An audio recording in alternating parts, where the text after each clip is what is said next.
So I'm walking through the shop over here at Q's, and I have Dylan behind me. And Dylan, what are you doing? Rebuilding the upper controls on one of our buckets for a customer?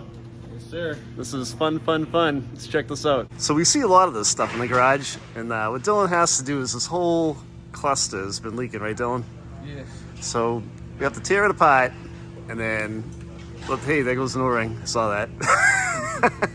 So we have to re-O-ring all these controls so that they don't leak anymore. This hydraulic fluid was leaking all over this thing. You can kind of see it in the video.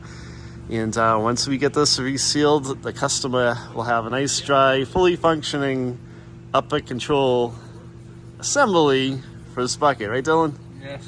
Hopefully.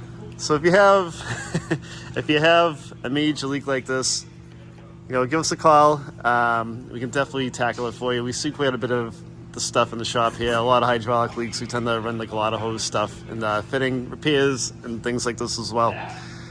And we'll put the number in the video. Just call our service center and we'll help you out with it.